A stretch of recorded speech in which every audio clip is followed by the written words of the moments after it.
Hello everyone, this is Arushi and welcome back to my series on nailing the PM interview. In this video, we'll talk about behavioral questions. Okay, so before we jump into how to answer these questions, let's first quickly understand what these questions are and what is the interviewer looking for through these questions. There are usually two rounds of behavioral questions, the first with the screening recruiter and the second with the hiring team. In this video, we'll cover the ones with the screening recruiter and we'll do another video on the ones with the hiring team. Guys, you will need to have very strong answer to these questions.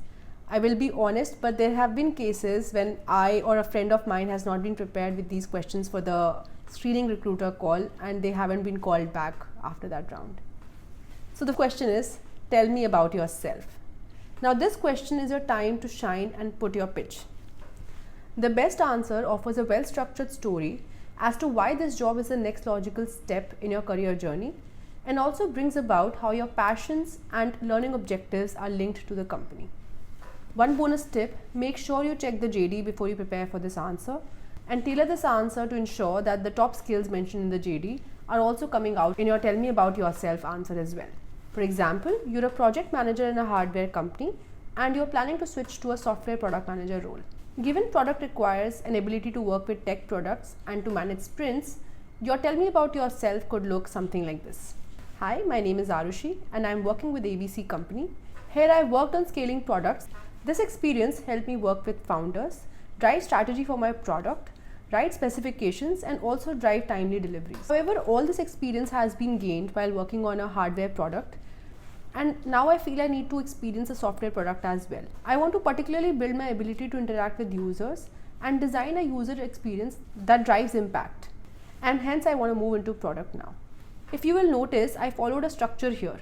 Step 1, I mentioned the key problem statement of my career. Brought out a few aspects on how my experience is relevant to the current job. And thirdly, I wrapped up by proving how this job is the next step for me. And guys, while you're figuring out your answer to this question, make sure that you don't talk about your experience abstractly. Secondly, you shouldn't mention like a laundry list of things that you have done.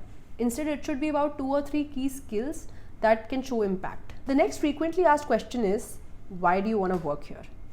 For this answer, there are 3 key things that you have to be careful about. You should know what the company does, you should know what the role is, and you should know what value you will be adding to the company. For example, if you were interviewing for Airbnb, you could say, I'm fascinated by the dominance that Airbnb has created in the industry. I'm especially impressed by the curated user experience, not just on the product, but off it as well. I've been trying to build an understanding of user empathy and how to build products that people love. I've also been reading a few books about this like ABCD, and this is one of the reasons why I'm interested in this position. If you would notice, I've structured the answer in a way where the company and my passions are linked to each other. Couple of things before you start writing your answers. Make sure that you research well enough about the company, its culture and its products. Secondly, talk about the company's culture and the product. Don't make vague statements like Airbnb is the greatest company in the world or Airbnb has great employee policies. So guys, we've reached to the end of this video. However, I'll do another video discussing other behavioral questions that can be asked in the interview rounds. So if you want to make sure that you crack that PM interview, make sure that you subscribe to this channel and like this video. I'll see you in the next one. Ta-da!